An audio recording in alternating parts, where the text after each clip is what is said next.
essentially monopoly structures within our data economy that is possible because of the lack of privacy actually feeds down in massive cost. Data is, a commodity or a currency. It is something really, really valuable. And as we give it up, we're essentially giving it away for free.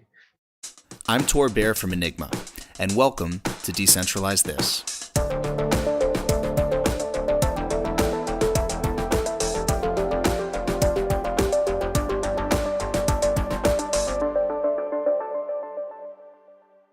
Hello, and welcome to another episode of Decentralize This, presented by Enigma. I am Bair, I'm the head of growth for Enigma, and today I am very excited to be hosting the incredible Michael Casey. Michael is a hugely influential voice in the blockchain and decentralization space as a writer, an educator, an advisor, and many other roles. He spent over 18 years at the Wall Street Journal and at Dow Jones Newswires, then joined the MIT Digital Currency Initiative, where he is now a senior advisor. Michael's written a number of books as well, including The Age of Cryptocurrency with Paul Vigna, as well as his most recent book with Paul, The Truth Machine, The Blockchain and the Future of Everything. Michael's also serving as chairman of the advisory board at CoinDesk, where somehow he still writes a weekly column, finding time between his numerous public speaking appearances, as well as a new organization he's starting that we're going to discuss a little bit on the show. Michael and I discuss how he first got interested in the blockchain and decentralization space, the potential impact of global regulation, whether our most popular social platforms are decentralized, how journalists can better measure and communicate the value of decentralized technologies and projects, and for at least a couple minutes, crowdsourced singing holograms. I don't know. Michael's a brilliant person. The breadth and depth of his knowledge and experience, as well as his humility, are really evident in this conversation. It's 50 minutes of just awesome thoughts from Michael. So without any further introduction, here is Michael Casey. Michael Casey, thank you so much for joining us on Decentralize This. It's a pleasure to have you. Happy to be here, Tor. We always start off every episode the same way. Just ask personally and professionally, just quickly, who is Michael Casey? Okay, very quickly, I'm a journalist by trade, by my background. I spent much of my life as a journalist, Wall Street Journal for a big chunk of that. But I'm also kind of an educator and a communicator. I'm currently connected with MIT, the Digital Currency Initiative, and I do a lot of public speaking and, basically very much focused on the sort of shaping change or the changing shapes of our economy in connection to decentralized technologies such as blockchain technology. And I'm in the process of launching a media company in the process. You are a super busy guy and an amazing writer, I should say. You've written a lot of books. I've tried to read them all. They all are really incredible. In particular, The Age of Cryptocurrency was one of the books that I read as I was just getting involved with blockchain. I found it to be really fascinating. And your latest is The Truth Machine, which is about the future of everything, I think, in the subtitle. Yes, I think to call it about the future of everything would probably be a bit much, but the implication being is, the role that decentralizing technologies like the blockchain can play in virtually everything, I suppose, is the point. I think that's fair to say, and it's definitely the focus of this podcast in particular. So I'd love to talk a little bit about what you've written about in the past and what you're working on now, as you said, with this new media initiative. But maybe let's start with why you got interested in covering decentralized technologies and blockchain in particular from the work that you were previously doing, focusing, I guess, on the legacy financial system, the legacy economy. Yeah, that is a good place to start. So much of my career, or a large part of it, was spent in developing countries. I lived in Argentina for 6 years and a couple of years in Indonesia, and for some reason I kept on just chasing crises around the world. And in Argentina in particular, I got to see a sort of fundamental breakdown of the institutional structure of the economy. In particular, I got to realize the key role that trust, or the lack thereof, played in Argentina's failure to capitalize on what is otherwise a very wealthy and well-structured economy, to sort of fall into these constant traps of sort of social meltdown and everything else. And so, it was within that context that I would write about economics, and I had no idea how to rethink and reimagine what that structure would look like. I just figured this is how you define failure. And how tackling institutionalization was the challenge. And then Bitcoin came along, and I just thought it was the weirdest, strangest thing in the world. Why would anybody want digital money? That doesn't make any sense. How do you hold it? Blah blah blah. And then wrote a fairly average column about it because I was writing about currencies in those days, and so I just saw it as an alternative to the dollar and thought this doesn't make any sense. And then I got called in by a bunch of guys, some VCs, a few other entrepreneurs, and various other people, just to have a chit chat around it, and then sort of put the light bulb off in my head, and I just realized that there was this underlying challenge that it was attacking, this core problem of having to trust intermediaries and how to be able to, exchange value, define value, and essentially, therefore, create peer-to-peer networks of exchange without these intermediaries in the middle. That was the most interesting thing about Bitcoin, not necessarily the fact or whether or not we needed something to replace the dollar. And from that perspective, I was able to look at the Argentine experience and sort of realize that there was something really quite different that could be done to sort of grapple with this institutional breakdown. So it's that arc of my career that took me to this point. You came to a lot of these realizations. Now you've written a lot about these realizations. I feel like these realizations have gotten a lot of other people to realize what you've realized. Between the two books that you wrote most recently, like about specifically blockchain, like The Truth Machine and the Age of Cryptocurrencies, what are you proudest about with those books, or what do you think the takeaways from those books is? Great. Yeah. I'm glad you asked the question. I mean, I think one of the things that's most satisfying as an author is to feel as if you've had impact. Obviously we like to see book sales, but I understand my books are very popular in Ukraine, for example, where they read the Russian version, and I have probably not a lot of confidence that they're not reading bootlegged versions of it in some of these places, but I really don't care about that. In this case, what's really cool is that yes, people have come to me and said that my books have helped to sort of change the way they see things, and that they have taken on new careers. Many people have actually told me they've quit their jobs, and I say to them, don't sue me if it all goes wrong, but that they've launched startups and done various things, not because my book gives them the manuals on how to do it. That's not what I'm good at. I'm certainly not a cryptographer, and I couldn't do anything near the kind of deep cryptographic work that Enigma and others do. I'm just there to tell people why it matters. I'm trying to give people analogies and stories and context in which we can start to think about some of these new models for the economy and some of these new models for exchanging information and data that lets them see why it matters. And so that's kind of the way that I'm at. I feel like my job is to say to people, why does this matter? Why is this a significant change? And what could be different if it was introduced? And so I find it really quite satisfying when people come to me and say, I got it. And that was it. You helped me see things differently. And I'm really excited to be involved in this. And yeah, I mean, lots and lots and lots of people have played similar roles, some far more influential than anything I could hope to be, but to have played at least a small role in the development of the understanding, and therefore also in the development of the technology, because we've got a long way to go before this stuff is fully scalable and fully viable. But having as many people as possible involved in the build out, involved in the development, is the way to get there. So I feel like having helped people to get excited about it is something that's pretty satisfying. Let's talk about storytelling for a second, because something that's coming up again and again in the media now that you've written about yourself is this idea of data privacy. And why is it important to protect data? And the idea that on, say, social platforms, it's not really free. You're the product. Your data is what they're collecting and monetizing. How do you think we can get people to care more? As a storyteller and as builders, how can we get people to care more about that issue? Yeah, that's such a good question. It's such an important question, because I think, there's this there's this narrative out there, typical storytelling, in which people say privacy is dead, get over it, right? And a lot of us, I think, almost just because we have no choice, actually accept that in certain settings. And I'm not saying that we should, but it's just sometimes there's literally nothing you can do about it. But the thing is, there's this kind of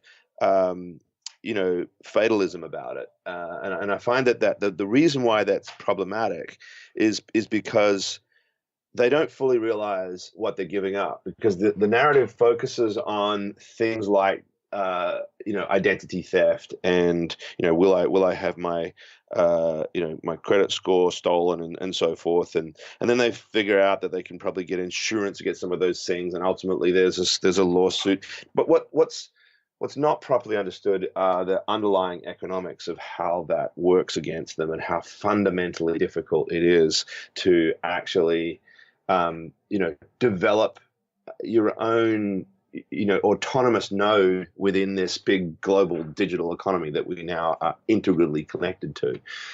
If we don't resolve the privacy problem, they think of it just as like, oh, too bad. People know where I live and they know which Uber rides I get and so forth. I wish they didn't, but there's nothing I can do about it. At least I like Uber and it gets me to A to 1.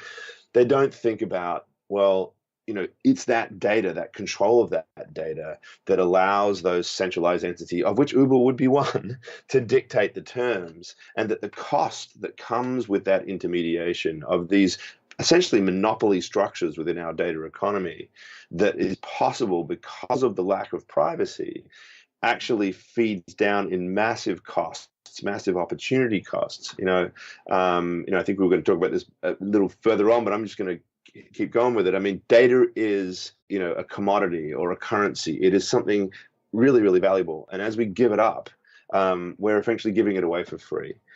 I like to think of it, if we think of, what we're doing is we're participating in this process and providing information about ourselves every time we interact with one of these platforms. We're essentially mining data. We're mining our own data, and we're giving it away to them. And they're creating the aggregating algorithms that allow them to sort of formulate business models on top of it, and therefore dictate what every one of us, it's not just individuals, it's businesses, it's small businesses, large businesses, everybody having to actually build their own models for dealing with data and dealing with markets in this digital world through the structures and the priorities that are set by those centralizing entities. So we need to fix privacy if we're able to actually break that down, because if we can do that, then we can start to take charge of that data. So we need privacy. We also need a mechanism by which we can trust each other to share the data that we want to share with each other. And that's where, I think the blockchain comes into it. So I've covered a bit there, but it's really the combination of blockchain and privacy. Now, you must know that, of course, that's exactly how I feel about the issue. And of course, privacy technologies are an important piece of it. And that's, of course, what we're trying to develop with Enigma. And that's what other people in the space are now trying to develop. And there's a lot of efforts to do this. That's a technological approach to breaking down some of these monopolistic entities that do centralize and do monetize and capture data.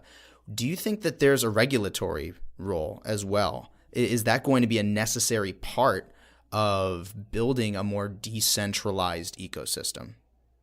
It's a tough question, right? Because I think it would depend on who sets the regulations. And I think it is fair to suggest that the government's different from place to place, and that partly because sort of societies form differently.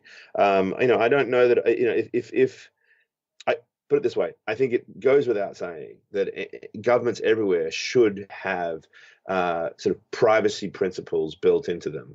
And I actually applaud the EU for the GDPR. I think it's a mess the way it's been put together, but at least that law is founded on a recognition that privacy is something that we should be protecting, and that governments need to be at least signaling that they want to get right.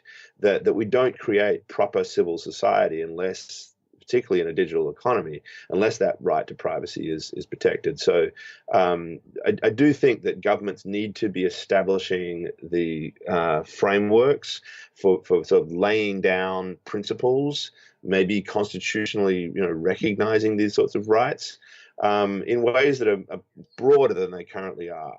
I think that the U.S. Privacy protections in the Constitution just simply don't go broad enough. They're more about, they're obviously related to state actors and law enforcement, but there's an entirely different framework that we can create.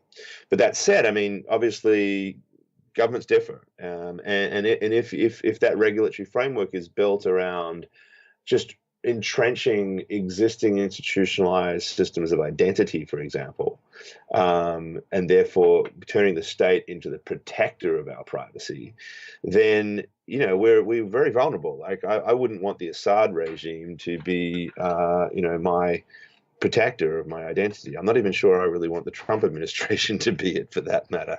And I don't want India. India's currently respectable government, but they have this big Aadhaar identity network, and it's hacked consistently.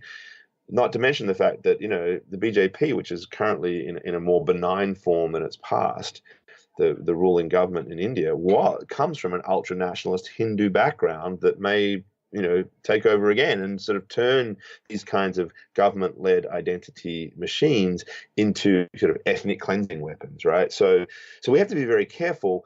But I also just recognize that governments are there. This is the way the world is, and we've got legal systems that are inherently important in terms of how we go about setting contracts and how we end up interacting with each other. And so because of that, we have to have that regulatory framework. I think there should be an international solution, an international approach to this, maybe sort of establishing foundational principles. Maybe the UN can pick up on it. I don't know. And that sounds like sort of crazy talk for people in the crypto world, that you would want something as dysfunctional as the UN to manage this. But there has to be a framework that does tie into the government perspective, but that doesn't at least leave us vulnerable to abuses by those same state actors. So you're raising a fascinating point, which is that blockchain, Bitcoin, decentralized applications are almost by definition borderless. They're supposed to be unstoppable, uncensorable, but we're dealing with actual borders. A lot of these companies and projects that are trying to build and change things, they operate within that larger context of governments or international regulations. Some are subject to the GDPR, some are not. How do you think we can move forward in terms of coordinating better across borders? Like, how do we make sure that this is really an inclusive global revolution versus something that only happens in one place and not another? Essentially, I think one thing that could be an interesting model to follow here, the early approaches to internet governance, ICANN and the IETF and then these other institutions, which are not perfect and which began, at least in their early days, as falling under the jurisdiction of the United States. But they even at that stage, and now they're more multinational in terms of their jurisdictional structure and ownership structure. They were always multi-stakeholder party involved, and so there was an understanding that all these institutions had to play a role. Again, not perfect, because we ended up with a overly centralized internet, but we do have a more or less functioning internet, and it does cross borders. And what was built into that was a sort of a set of governance principles and a model for arbitration amongst parties if they would dispute over domain names and so forth, that would not sort of get bogged down in sort of external courts, but would have baked into it a mechanism for arbitration. So some sort of framework that essentially has a hierarchy of understanding in terms of where specific rights by certain entities exist, and companies that do want to identify at least certain public key registries that they have could do so in a sort of a public way. So we own these public keys, and that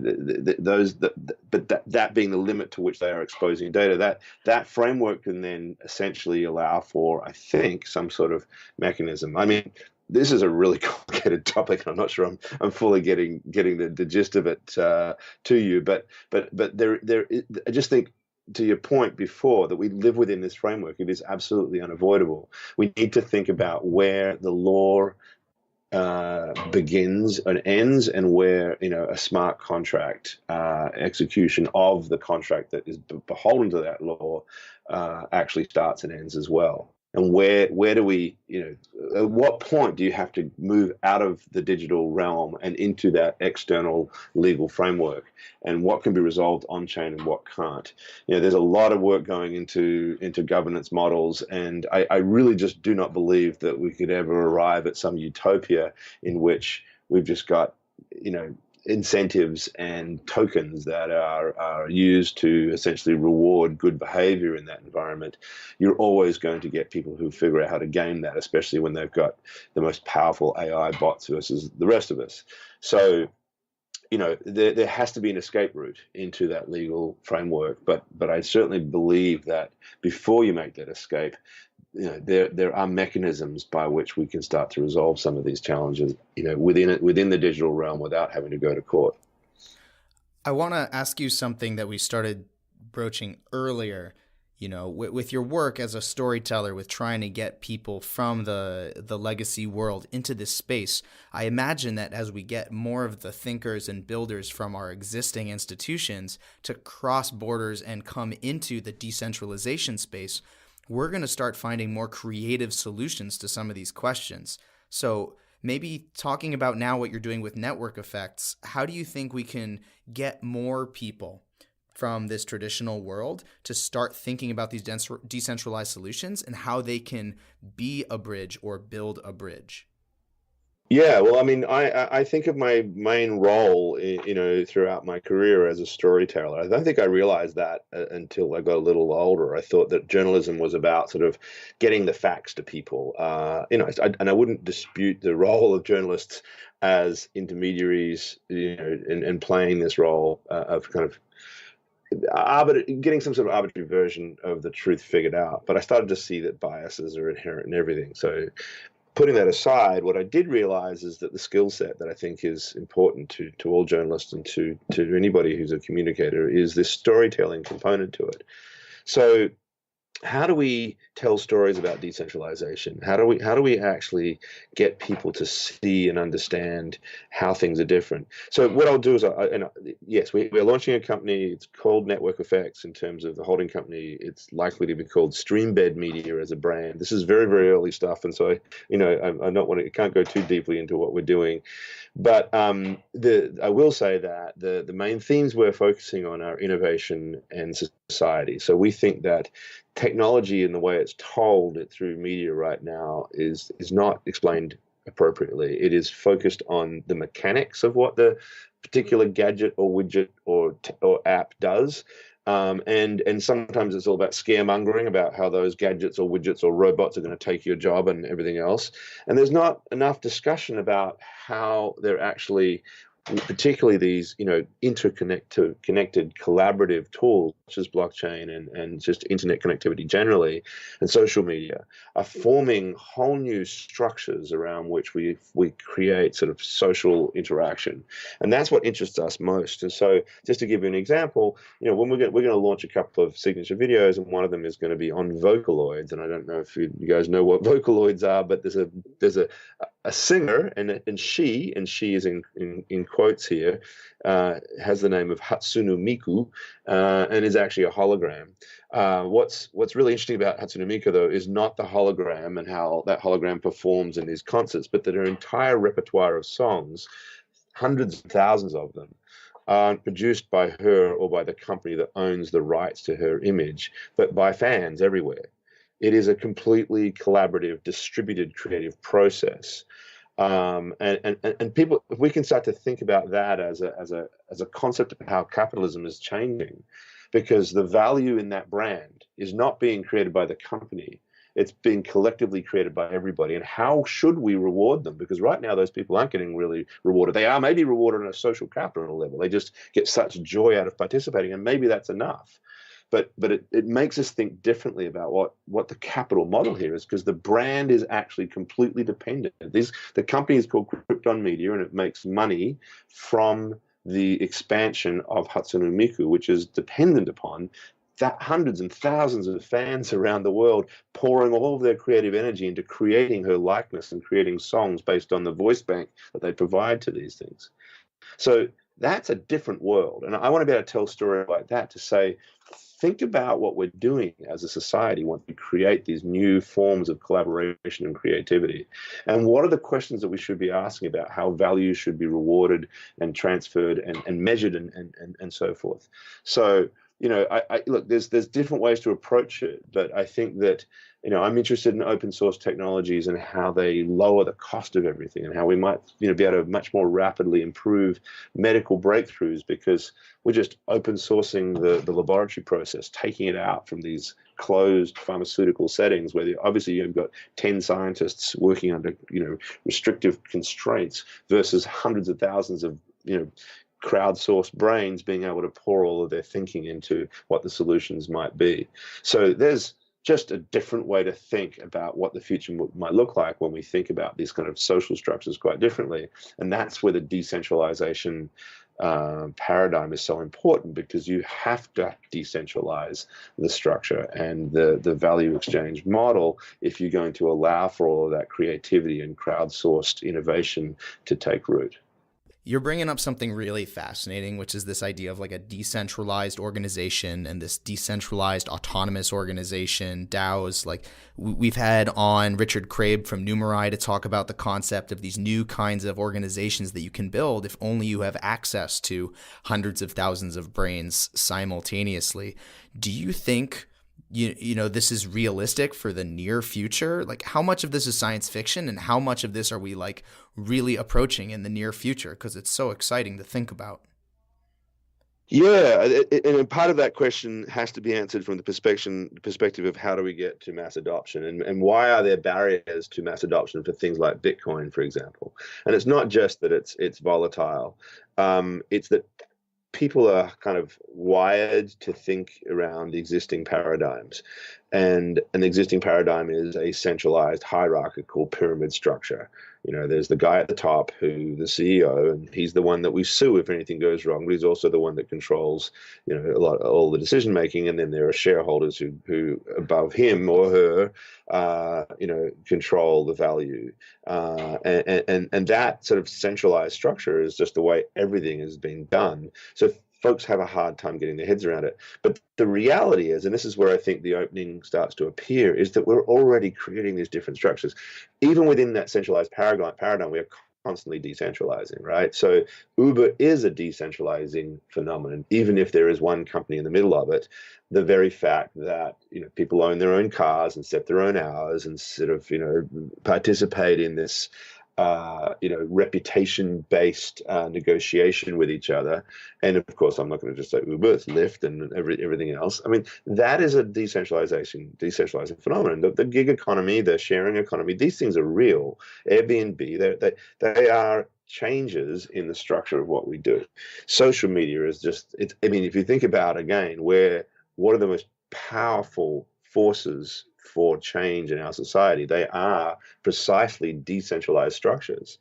So, I wrote another book I wrote was called The Social Organism, was all about social media's impact. I wrote this with Oliver Luckett, who's a kind of a social media maven. And, we were really interested in the fact that we lost what used to be called the Overton window, which was this idea that centralized media organizations would act as a filter to what was acceptable and what wasn't. So you never got a hardcore Marxist leftist view or a hardcore right-wing white supremacist view making its way onto the evening news, because it really wasn't acceptable within that Overton, the window, Philip Overton's idea of a window of acceptable discourse. But now it's all been opened up completely, right? And, of course, Twitter can censor and Facebook censors, and they do, and they try to, and they're told to, and but the reality is the structure is almost impossible for them to fully control.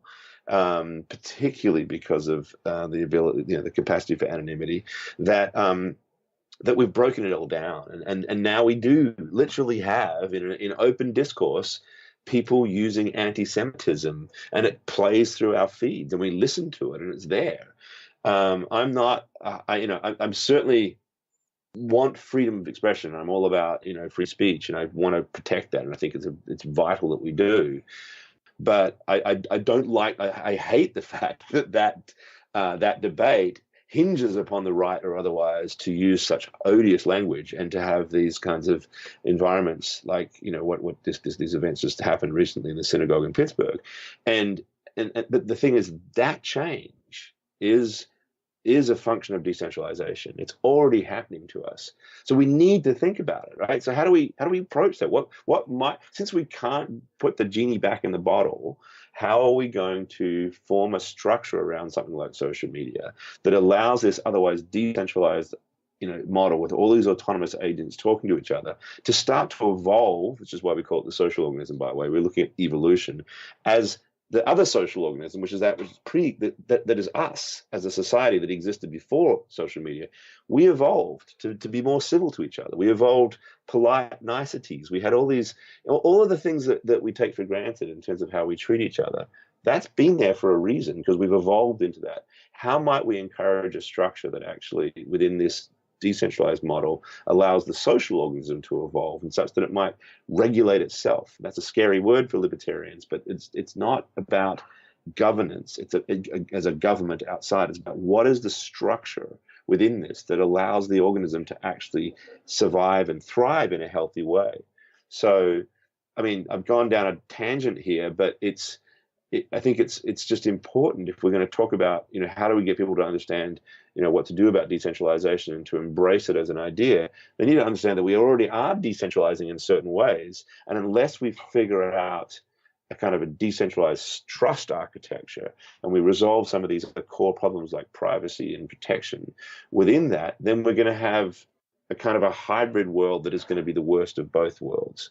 Decentralized access points, but sort of centralized capital control that, by the way, creates security risks and all sorts of stuff. So, it's almost like we've got two processes of decentralization underway. We've only resolved one of them. We're only addressing one of them, and we haven't resolved the architecture, the trust architecture, the governance of that decentralized process. We're going to have billions of devices in the IoT world talking to each other and transferring value with each other. How on earth are we going to do that if we don't figure out how to decentralize the trust model for that, brave new IoT world? After looking at these centralized applications, how can we make sure that we're building decentralized applications that are actually, they're superior to centralized applications in the way we are building inclusive platforms? But then how do we make sure we're providing a good user experience and hopefully like an even better, maybe a 10 times better user experience than a centralized application? Like, it sounds challenging, but do you think there's a way in which we can do that? It is challenging because I think the instinct of a developer or an entrepreneur that's funding developers is to think of how they capture value for themselves, right? That's the way that we've built our systems, which is a kind of inherently centralizing instinct. So it has to start as a bottom-up, community-driven phenomenon. There has to be, at every stage of the game, a kind of a gut check on whether or not the launch, the rollout, the development, everything is driven by community interest in whatever way. And to think of, therefore, I suppose, the profits and the gains that come out of it almost as a secondary element, which is kind of antithetical to the way that, traditional capitalism works. But if we, there's a way to do it, I think, right? So I've been giving a talk lately, a bit of a theme I've been developing. I have a bunch of stock presentations I give. And one of the ones I've been trying to develop a little bit is, where I think the whole ICO boom let the world down.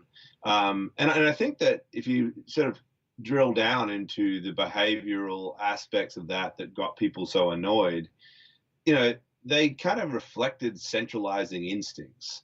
So the very idea that you should raise the money first, and then build something later on, prioritizing the ICO, prioritizing the fundraise aspect of it, that's kind of speaking to the needs of the entity. It doesn't mean that there shouldn't be a way to develop the funds of, there's need a fund development. I'm not naive to think that you don't need money to develop things, but but just the very language of the ICOs, the number of people who would say, "Hey, we had a successful ICO because we raised X amount of money." And if that's your measure of success, then obviously you're thinking about things the wrong way. That's a centralizing instinct, as far as I'm concerned.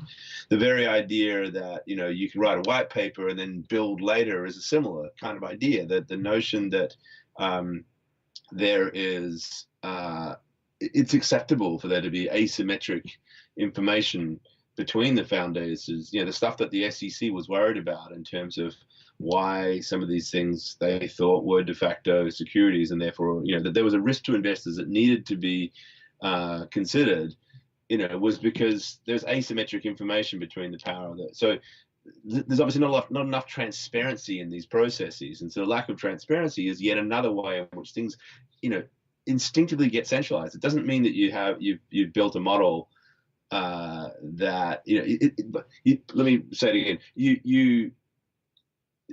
Centralization can come through various means. Just having a token system in there, having a blockchain, it doesn't necessarily exempt you from the influence and power that comes from being the founder. I think one of the things that's interesting about Bitcoin and sort of, the Satoshi model, of course, there's the fact that Bitcoin was mined into existence. And so the founder, essentially takes on the risk as everybody else. And that there was this anonymous participant in the process who bows out.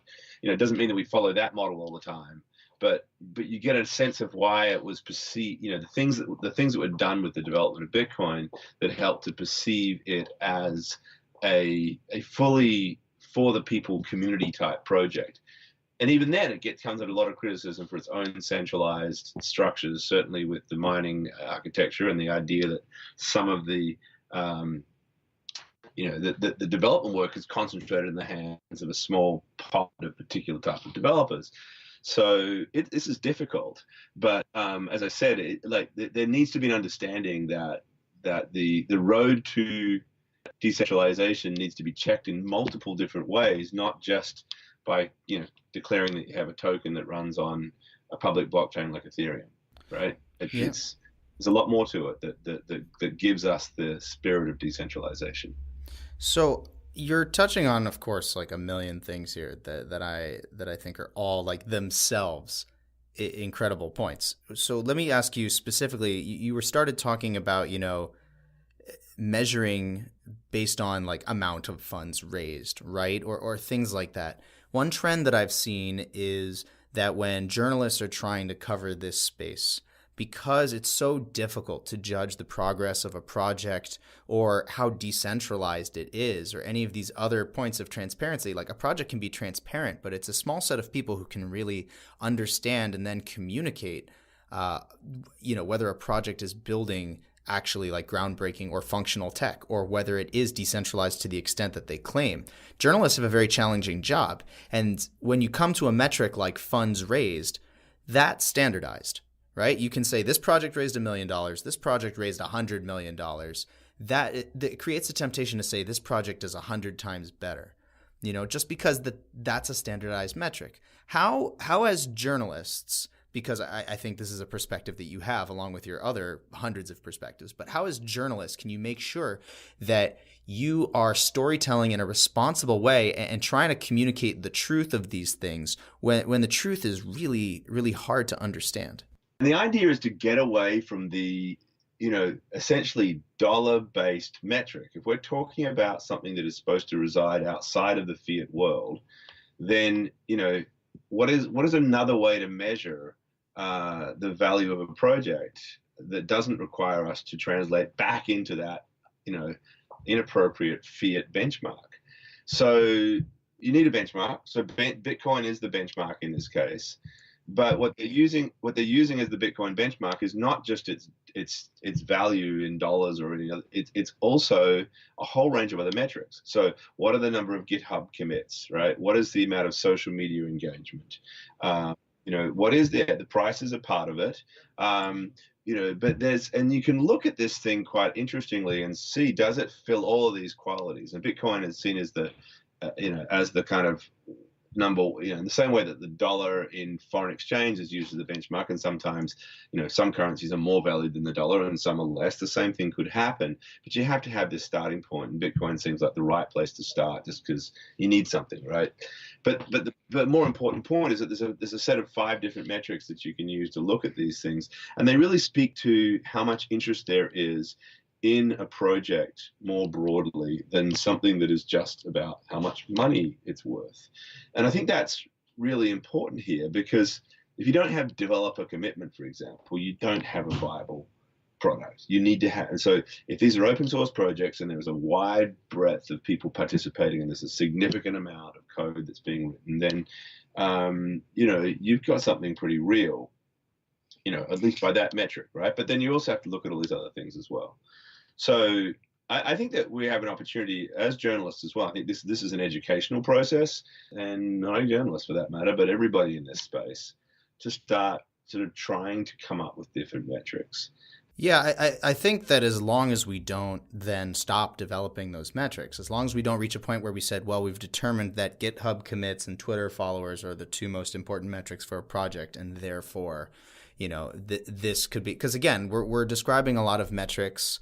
They're not forward looking, right? Like it's hard to say, like, I've got 100 GitHub commits today. How many am I going to have 5 years from now? To some extent, it's an extension of the team. If the team is trustworthy, if they have development experience, you can expect the number of GitHub commits to increase. And if the community is growing, you can, or at least the development community, you can expect it to increase exponentially.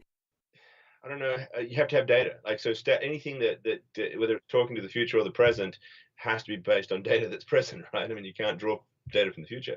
But I get the point. I mean, we need to find things that do point to that. And the question is, are these the right breadth of data to do that? I think there's a lot that you can never capture, and I agree with it. Also needs to be dynamic. Like, you don't want to just sort of assume that this one set of questions is the one that you should apply. But just by stepping outside of the sort of the narrow metric of one thing, you're already creating. They're all weighted. It's like not like one is greater than the other. What do we care about? What is the actual measure of success here, right? And I think that just by trying to shift people outside of the realm, if the measure of success is always how much money we've made in dollar terms, then we're underselling the point. You're bringing me to the last topic that I want to touch on, which is this idea, like we've talked a lot about trust. And I think a lot of trust now with journalists or trust with projects like this has to do with the identity of the people who are leading these efforts, right? Like, there's a difference between CoinDesk, and reputed journalists, people who used to work at the Wall Street Journal and all these other traditional news organizations, and they've got like journalistic ethics. There's a difference between an organization like that and somebody who uses a cartoon character as their avatar on Twitter. And yet, people will sometimes treat those sources of information the same. Character is my, oh, who is it? Avatar. That's my daughter's drawing of me, though. It's not another character. It's actually me. My daughter is an animator, and she drew a picture of me, and I've used it ever since. Can we trust you? I'm not sure. No, it's that. I need one of those. I have one of those blue check marks, which I happen to get. People wonder what that is. They think I doxed myself to get it, but the fact is, when you're at the Journal, they gave it to all the journalists, and so that's where I got it. But yeah, that's handy. Yeah. All right. Well, then of course, that raises a whole other question of whether, the verified check mark on Twitter is a mark of of trust or identity. Not the intent of my question, and to the scope of which goes beyond this podcast. But I wanted to ask you one specific thing, which is, how do you think identity is going to look in a decentralized future? These questions of identity, and in particular, how it maybe relates to reputation. Reputation is everything to a journalist and to a trusted news organization. How do you think we're going to handle questions like that in the future? And rather than give like a full overview, maybe just say like some key ways in which you think it could be different from the way things are done today. Yeah, I think the latter way to do it is better, because identity itself is potentially a problematic word, right? Because we associate it with a person. But I know what the problem is like, how do you onboard, how do we transact with each other? right? And just by saying that we've got digital cash, and cash is something that you don't care about the identity of the others, it doesn't solve the question, because there's so much in the way of commerce that requires trust in the other. The counterparty itself, not just the instrument that's being traded, also needs to be trusted.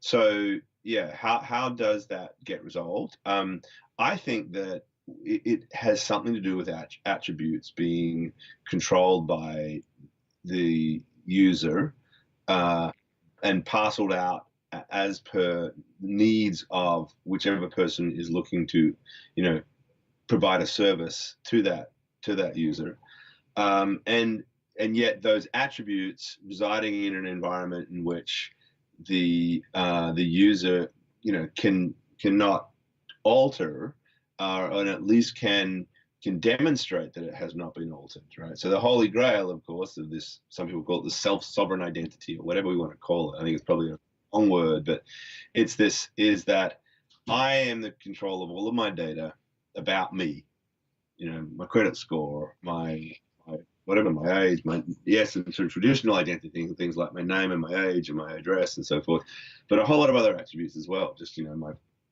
stuff I do that matters to Twitter, if my online surfing habits are something that I want to share, I can share.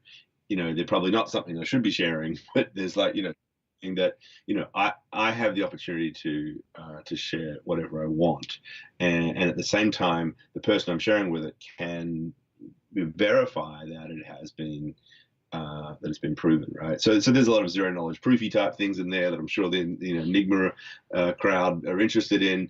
But the point is really is this idea of being able to treat it as attributes, not a fire hose of sort of all of my identity. I've always loved David Birch's, the way he describes the problem of the bartender who asks for you to prove how old you are, and you hand over a driver's license that has your age, your date of birth, your address, your all this other stuff about you, when all that's actually needed is not even for that person to know your age. They just need to know the answer to a binary question: are you or are you not over the age of 21?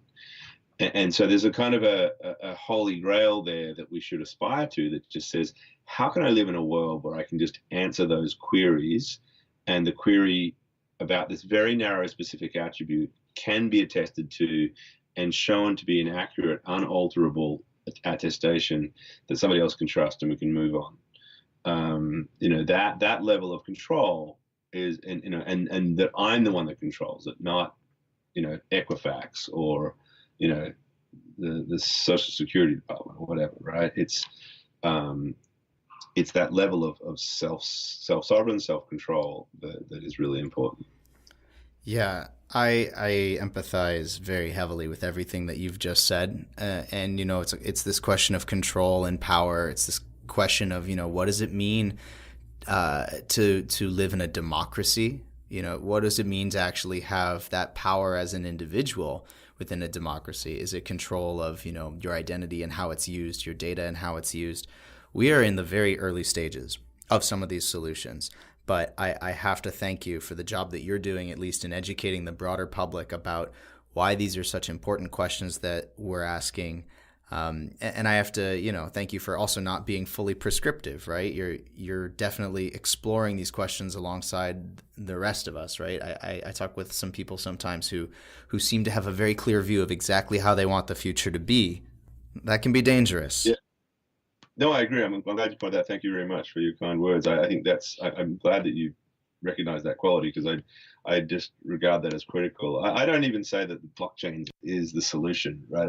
I get criticized by the hardcore anti, the no coiner crowd and various people who think that I'm just a shill for things. I don't actually own very much, if anything, really, in terms of anything in the crypto space. I'm just really interested in the technology. But I'll also say, look, if something better comes along, I like to think that I think I can prescribe one thing: that we need to resolve the trust problem. We need to figure out some form of distributed trust.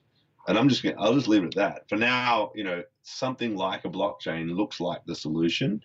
But if you just poo-pooing blockchains as unworkable and don't come up with anything else, then you're not much use to me, because there's no doubt we have a huge trust problem in the world. And in the sort of distributed online community that we now operate in, we have a problem and we need to address it. As far as I can see, this at least gives us some framework for thinking about that. And that's the level to which I'll prescribe, but I'm not going to go much further than that. Well, I really appreciate that level of humility in a very complex space where there seems to be incentive to express more confidence than you have surely earned. So again, I do appreciate that. I'm sure our audience appreciates that. If they want to follow more of your work, if they want to see what your daughter's drawing of you looks like, for example, where should they go to follow your tweets or your writing or your books? So I tweet on Mike J. Casey. Obviously, I do write a regular column for CoinDesk, and so if you search my name with CoinDesk Michael J. Casey, you can find my weekly column there. The books are all on Amazon. The Truth Machine, The Age of Cryptocurrency, The Social Organism, The Unfair Trade, and one that's going to confuse your listeners called Che's Afterlife, about the image of Che Guevara. So there you go. Incredible. Well, I'll be sure to add all of those links to the podcast description. Michael, thank you so much for taking the time. I really appreciate it. I look forward to more of your work, and maybe we'll do a part 2. We'll have to see. All right. Thanks, Tor. All the best.